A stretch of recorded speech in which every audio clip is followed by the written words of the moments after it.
Welcome to Nightfall Narrative, where we explore the stories that shape us, often in ways we never expect.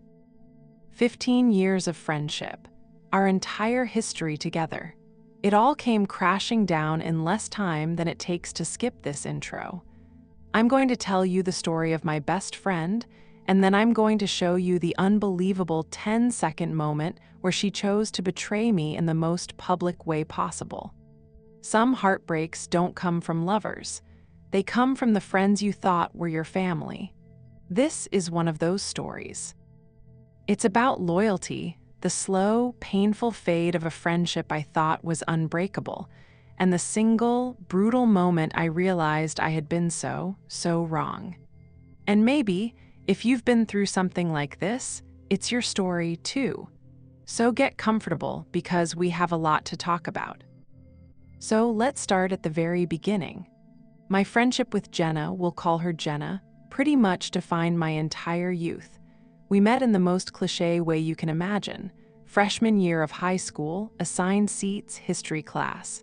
I was shy, super awkward, and just trying to survive without my middle school friends. Jenna was the complete opposite. She was magnetic. She had this incredible laugh that made everyone around her want to laugh, too, and a confidence I was just in awe of. I remember that first day so clearly. I dropped my pen, and it rolled right under her desk. I was getting ready for that silent, awkward reach of shame to get it back. But before I could even move, she'd scooped it up, turned to me, and said, "Losing things already? Don't worry, I'll help you keep it together." And honestly, from that moment on, she did. We were inseparable. We were those friends with a million inside jokes that nobody else got. Our weekends were endless sleepovers where we'd stay up until 3 a.m. talking about everything and nothing, our crushes, our fears, what we'd name our future kids. We made a pact that we'd be each other's maids of honor, no matter what. We had our own language, our own little world. Her family basically became my second family, and mine became hers. Her mom always had a plate for me at dinner, and my dad, if he hadn't seen Jenna in a few days, would always ask, "How's your other half doing?" She was my person. When I had my first real, world-is-ending kind of heartbreak, she showed up at my door with 2 pints of ice cream and the worst rom-com she could find. She didn't say much. She just sat with me while I cried. A silent, steady pillar of support. When she failed her driving test for the second time, I was the one who took her out for milkshakes and reminded her she was brilliant and the instructor was clearly an idiot. We saw each other through everything: acne, braces, the terrible fashion choices of the early 2000s. Our friendship was the one constant, the one thing I never, ever questioned. It was a foundational part of who I was. When it came time for college, we made the terrifying decision to go to different schools in different states. Everyone told us we'd drift apart. "It just happens," they'd say. We were so determined to prove them wrong, and for a while, we actually did. We had our weekly video calls. We sent each other care packages filled with our favorite snacks and stupid little gifts. That first semester was hard. I remember feeling so alone on this huge campus, and I called her one night, totally overwhelmed. She stayed on the phone with me for hours, just listening. Even from 500 miles away, she made me feel less alone. We visited every chance we got, and those weekends were like a breath of fresh air. The second we were together, it was like no time had passed at all. We would cram a month's worth of catching up into 48 hours. It took a lot of effort, but our friendship felt worth it. It felt epic, like it could withstand anything. We just knew we'd be friends for life. I genuinely believed there was nothing in the world that could ever come between us. For the first few years after college, things felt normal. We both moved back closer to home, and it was amazing. It was like we picked up right where we left off. But then, things started to change. It wasn't one big thing. It was a slow fade, this gradual wearing away of the foundation I thought was rock solid. And it all started when she met Mark. On the surface, Mark was a great guy. Successful, charming, and he made her really happy. At first, I was so thrilled for her. All I ever wanted was for Jenna to find someone who treated her right. But almost immediately, Mark became the sun in her universe, and the rest of us, including me, were just pushed into a distant orbit. It started small. Plans we'd had for weeks would get canceled last minute. A text would come through, "So sorry, Mark surprised me with dinner reservations." Or, "Mark's had a really long week, I think I'm just gonna stay in with him." And I got it, I really did. It's the honeymoon phase, I gave her space. I told myself it was normal, that I was just adjusting to sharing her. But the last-minute cancellations started becoming a pattern. Our weekly coffee dates turned into monthly ones, and then they just stopped.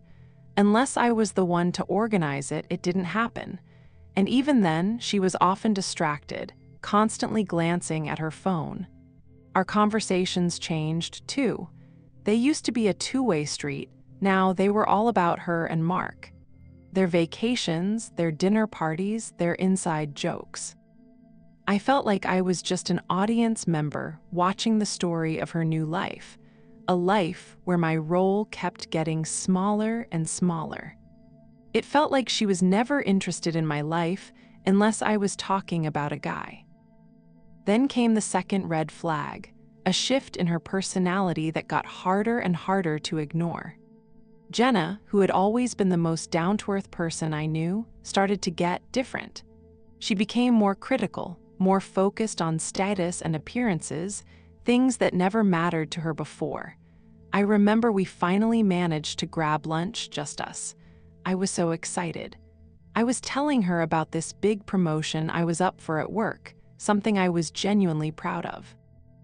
And right in the middle of my story, she looked at my outfit, just a sweater and jeans, and said, "You know, if you want to get ahead there, you should probably start dressing the part.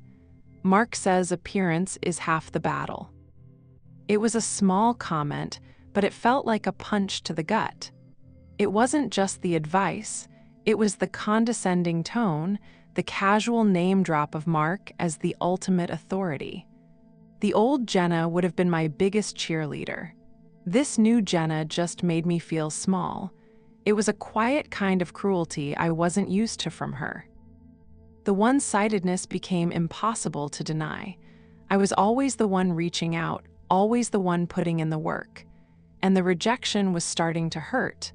Looking back, every time our friendship hit a bump, I was the one who fixed it, every single time. The real beginning of the end, for me, was my birthday. All I wanted was a low-key weekend with my best friend. I planned a little getaway for us to a cabin by a lake we loved as kids. I booked it months in advance, just so excited to reconnect and have her all to myself. The day before we were supposed to leave, she called. "Hey," she said, her voice sounding weirdly hesitant. "So, the craziest thing happened. Mark's parents are flying in this weekend, and he totally forgot to tell me. We have to have dinner with them on Saturday." I could hear the lie in her voice. It was so flimsy. I knew for a fact his parents lived 2 towns over. They weren't flying anywhere. But I didn't call her out. I just felt this cold, heavy disappointment settle in my chest. "Oh," I said, my voice totally flat. "Okay." "I'm so sorry," she said, but the apology felt hollow. "We'll celebrate another time, I promise." We never did. I went to that cabin alone. I spent that weekend walking by the lake, replaying 15 years of friendship in my head, trying to figure out where it all went wrong. And that feeling of being a second choice, just an afterthought, it was overwhelming. I knew I had to say something. I invited her to coffee, determined to just be honest. I even rehearsed what I would say, trying to find the words to explain how hurt I was without sounding like I was attacking her. I sat across from her in that coffee shop, and I just laid it all out. I told her I missed her. I told her I felt like we were slipping away and that I was the only one trying to hold on. I told her that comment about my clothes really hurt. My voice was shaking. I felt so vulnerable. Her reaction was not what I expected. There was no apology, no understanding. She just got defensive. Her face hardened and she said, "Wow, I can't believe you're being so dramatic. I'm in a serious relationship. My life is different now. I can't just drop everything for you. You're being really sensitive." And then came the knockout punch. "Honestly, maybe you're just a little jealous." Jealous? That word just hung in the air between us, so ugly and sharp. It was a complete twisting of everything I felt. It wasn't jealousy, it was grief. I was grieving the loss of my best friend who was sitting right in front of me but was already gone. I started to question my own judgment. How did I not see this coming? I didn't argue. I didn't defend myself. I just shut down. I paid for my coffee and left. That conversation created a canyon between us. After that, things were just cold and awkward. We were still friends on social media. We still got invited to the same parties. But the intimacy, the heart of our friendship, was gone. It felt like we were just playing the roles of best friends for everyone else. And I was just so tired of being the only one fighting for something that wasn't there anymore. And this is where it gets really hard to talk about. The part that still, to this day, makes my scent. Match clench. Before I tell you what happened next, what those 10 seconds were that ended everything. If this story is resonating with you at all, or if you've ever felt that pain of losing a friend, please take a second to hit that subscribe button and join us here at Nightfall Narrative. It helps more than you know, and it lets me know that I'm not alone in these experiences. Okay, so, the trip. Few months after that disastrous coffee shop talk, an invitation popped up in our group chat. Our mutual friend, Chloe, was turning 25 and was planning a big weekend trip to a rented cabin in the mountains. The whole high school crew. My first instinct was to say no. The idea of spending a whole weekend walking on eggshells around Jenna was exhausting. But Chloe was one of my closest friends. I couldn't miss her birthday.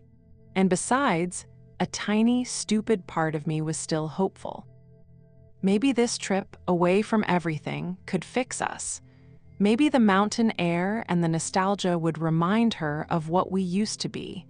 It was a dumb hope, but it was there. The weekend started with a tense 3-hour car ride.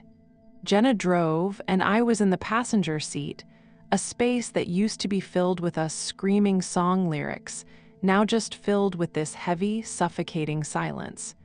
We made small talk about traffic, the kind of polite, meaningless chatter you have with a stranger. When we got to the cabin, it was beautiful, a huge log house with a massive fireplace. Everyone was already there, laughing and unpacking. For a second, the energy was so cheerful that I let myself relax. Chloe gathered everyone in the living room to assign rooms. She went down the list, pairing people off. "Okay," she said finally, "and the last private bedroom, the one with the big window, is for my 2 best girls, Jenna and—" She smiled right at me. "You." It was the natural choice. For our whole lives, it was always Jenna. A package deal. I smiled, a real, genuine smile for the first time that day. I looked over at Jenna, expecting to see her smiling too, but she wasn't looking at me. She was looking at Sarah, a friend she'd made through Mark about a year ago, a friend I barely knew. And then it happened. The 10 seconds I will never, ever forget. It started with Chloe's expectant pause, waiting for us to be happy about it. That was the first 3 seconds. Then Jenna spoke. Her voice was cool, matter-of-fact, and loud enough for the entire room to hear. "Actually," she said, still not looking at me, "I'm going to share with Sarah." She finally turned her head, but she looked right past me. Her next words were directed at me, but they were for the whole room. "You don't mind the couch in the loft, do you?" Those words took about 4 seconds to come out of her mouth. The final 3 seconds were the silence that followed. This thick, horrified silence where 15 pairs of eyes darted from Jenna to me and back again. In that silence, I saw everything. The pity on Chloe's face, the uncomfortable shuffling of my other friends, the tiny, triumphant smirk that flashed across Sarah's lips, and Jenna just standing there, defiant, having made her choice so publicly, so brutally. It wasn't just a rejection, it was a public statement. She wasn't just choosing another friend over me, she was demoting me. She took 15 years of our history and threw it in the trash in front of everyone. She was telling me, and the entire room, that I just didn't matter anymore. The humiliation was searing. It felt like the floor had just dropped out from under me. The shock was so big that I couldn't even feel the hurt yet. It was just this dull roar in my ears. This was so much more than a sleeping arrangement. This was it. The definitive, heartless end, performed for an audience. Frozen there, in the middle of the room with everyone staring at me, I had 2 choices. I could make a scene, cry, yell, turn Chloe's birthday into a soap opera. Or I could just take it. For Chloe's sake, and for the sake of all the history with everyone else in that room, I chose to just take it. I think I managed a small, tight smile. My voice sounded like it was coming from far away. "No, of course not," I mumbled. "The couch is fine, it's totally cool." I didn't look at anyone. I just grabbed my bag and walked up the stairs to the loft, my heart pounding in my ears. The loft was this small, open space overlooking the living room with a lumpy-looking pull-out sofa. I dropped my bag, and with my back to everyone, I just breathed. I felt completely numb. Like I was watching a movie of my own life. The rest of the weekend was one of the longest, most painful experiences I've ever had. I put on a brave face. I laughed at the jokes. I played the stupid party games. I sang "Happy Birthday" to Chloe with a smile plastered on my face. But inside, I felt like I was just falling apart. I was so aware of Jenna and Sarah, their heads bent together, whispering and laughing. I saw how Jenna would instinctively look for her when she had something to share, a role that used to be mine. I felt like a ghost haunting the edges of a life I wasn't a part of anymore. The worst part was that Jenna acted like nothing had happened. She was perfectly polite to me in that shallow, surface-level way. She'd ask me to pass the salt at dinner. There was no apology, no "can we talk?" Nothing. And that complete lack of remorse hurt more than the act itself. It just confirmed that this wasn't some thoughtless mistake. It was deliberate. She knew exactly what she was doing, and she didn't care enough to even pretend to feel bad about it. I avoided being alone with her at all costs, always making sure I was in a group. But the nights were the worst. While everyone else was asleep in their cozy beds, I was wide awake on that lumpy couch, staring at the ceiling, feeling so unbelievably alone in a house full of my friends. The drive home was even more silent than the ride there. We didn't even try to make small talk. We just stared out our own windows, 15 years of history sitting between us like a corpse. When she pulled up to my apartment, I couldn't get out of the car fast enough. "Thanks for the ride," I said, my voice barely a whisper, and I shut the door without looking back. I knew, with this gut-wrenching certainty, that it was the last time I would ever speak to her. That night, I was just scrolling aimlessly through my phone, my mind replaying those 10 seconds over and over when I saw it. She had untagged herself from a bunch of our oldest photos together on social media. Pictures from prom, from graduation, from my 21st birthday. It was so small and petty, this digital severing of our history, but it felt like the final act of erasure. And in that moment, something in me just snapped. This wasn't about saving the friendship anymore. It was about saving myself. With shaking hands, I went to her profile. I stared at her picture for a long time, the face of the girl who knew all my secrets, the girl I thought would be in my life forever. And then I hit the block button. It wasn't about anger or revenge. It was an act of self-preservation. I had to stop the bleeding. The friendship hadn't just ended, it had been assassinated. And I couldn't keep looking at the person holding the weapon. The weeks and months that followed were hard. A friendship breakup is a unique kind of pain. There are no rules for it. No one sends you sympathy cards. People don't always get that losing a deep friendship can hurt just as much as a romantic breakup, if not more. It's a quiet, personal grief you pretty much have to go through alone. I went through all the stages. First, shock. I spent hours replaying not just those 10 seconds, but the last few years looking for clues I'd missed. I'd torture myself with questions. What did I do wrong? Was it me? If I'd been different, would she have stayed? The self-doubt was crippling. Then came the anger. I was furious with her for her cruelty and for her cowardice, but I was also angry at myself. I was angry that I let someone treat me like an option for so long. I was angry that I ignored my own gut feeling, that I kept making excuses for her when the writing was on the wall. I had let our long history blind me to the reality of what our friendship had become, a one-sided, toxic thing that was slowly eating away at my self-worth. And finally, sadness. A deep, profound sadness for the loss of the girl who was my sister in every way but blood. I grieved for the inside jokes we'd never share again and the future milestones we'd now celebrate apart. I grieved for 15 years of memories that now felt tainted by how it all ended. But through all that pain, I started to learn. I learned that having a long history with someone isn't a good enough reason to stay in a relationship that consistently makes you feel small. Loyalty is a two-way street.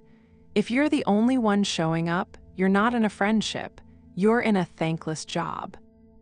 I learned the importance of boundaries. I had been so scared of losing her that I let my own feelings get trampled. Blocking her, as much as it hurt, was me finally setting a boundary. It was me saying, "You don't get to have access to me anymore. You don't get to make me feel this way." And most importantly, I learned you can't force someone to value you. Their inability to see your worth is a reflection of them, not you. Jenna's actions came from her own issues, her own new path. It had nothing to do with my value as a person or a friend. It's been a few years now. The sharp pain has dulled to a scar. I've heard through friends that she and Mark are married. I don't feel anger when I think about it, just a quiet detachment. The person she is now is a stranger to me. I've opened myself up to new friendships since then, friendships built on mutual respect and effort. I have friends now who show up, who celebrate my wins with you. A hint of competition, and who I know I can count on. They've shown me what real, reciprocal friendship feels like. Looking back, that brutal 10-second moment was a strange kind of gift. It was the devastatingly clear ending I needed to finally let go of a friendship that had been over for a long time.